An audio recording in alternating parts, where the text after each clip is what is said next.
የጾም ፋይዳዎች ምንድናቸው?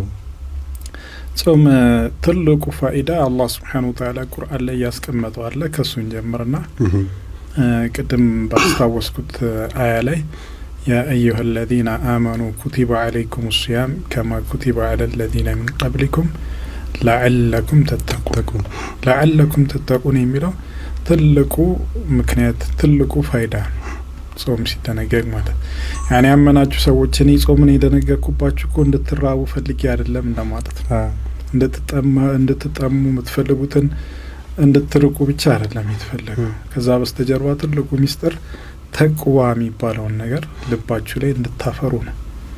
የአላህ ፍራቻ ማለት የአላህ Subhanahu Wa Ta'ala መፍራት የነገሮች ሁሉ ራስ ማንነታችን መሰረት ነው።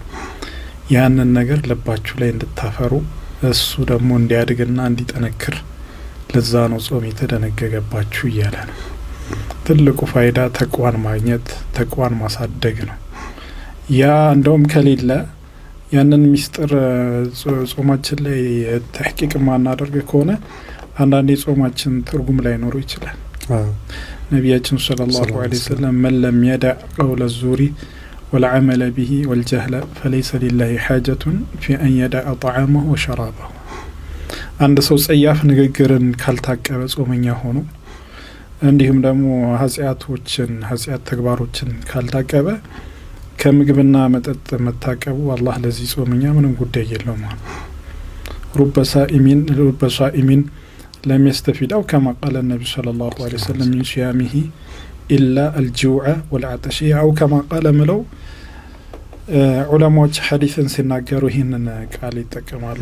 ማዕናውን ራሱ ኤግዛክት የሆነ ንግግሩን ቃሉን ራሱ ላትናገሩ ትችላለና እንዲህ ትላለና ሐሳቡ እንደዛ ነው። ሰለላሁ ዐለይሂ ወሰለም ስንትና ስንት ጾመኛ አለ ከጾሙ መራብና መጠማት እንጂ ሌላን የማያተርፍ ስንትና ስንት ሰጋጅ አለ ከስግደቱ የሌሊት እንቅልፍ ማጣት ድካም እንጂ ሌላን የማያተርፍ አለ። ስለዚህ ተቅዋ የሚባለው ላይ ካልተሽከረከረ ጾማችን ይሄ ተቅዋ ልባችን ላይ ማፍራት የሚባለው ነገር ካልተገበር ነው ጾማችን ፋይዳ ቢስ ሊሆን ይችላል። ትልቁ ከአላህ ጋር ያለን ቅርበት የበለጠ ማጠናከር ከሱ ጋር ያለን ግንኙነት ማሳመር ህይወታችንን መለወጥ ነው የሚፈልግበት ማለት ነው። ጾም በርካታ ጥቅሞች አሉት። ከጥቅሞች ውስጥ ለምሳሌ የችግርተኞችን ችግር ያሉበትን ሁኔታ እንድታይ የነሱን ራብና ጥማት እንድትጋራ ያደርጋል። በተወሰነ ሰዓታትም ቢሆን ማለት ነው። ከፈጅር እስከ ፀሐይ መጥለቅ ድረስ ስንጾም መራብ አለ መቼም መጠማት ምንፈልገውን ነገር አለማግኘት ለአላህ ብለን የምናደርገው ማለት ነው። በዛ ሰዓት ረሃብ ምንኛ ከባድ እንደሆነ እንረዳለን። ወደ ምስኪኖች ቀልብህን ዘንበል አድርገህ ታስባለህ። ካለህ ታጎርሳለህ። የእነሱን ችግር ሼር ታደርጋለህ። ምን ያህል እነሱ ወደው አይደለም ለተወሰነ ሰዓታት አይደለም እንዳንተው ያላህ ባሪያ ናቸው። እንደኛው ያላህ ባሪያ ናቸው። መብላት አይችሉም እንደፈለጉ። አንተን አላህ ፈጥሮ እነሱን ሌላ እንትን አልፈጠራቸውም። በትክክል ያለውም የሌለውም እየተፈተነ ነው። ፈተና እኮ ነው። ፈተና ነው። አላህ Subhanahu Wa Ta'ala ለከፊሉ ሰጥቶ ለከፊሉ ነስቶ እየፈተነን እኮ ነው። ወነብሉኩም بالشر والخير فتنة ብሏል።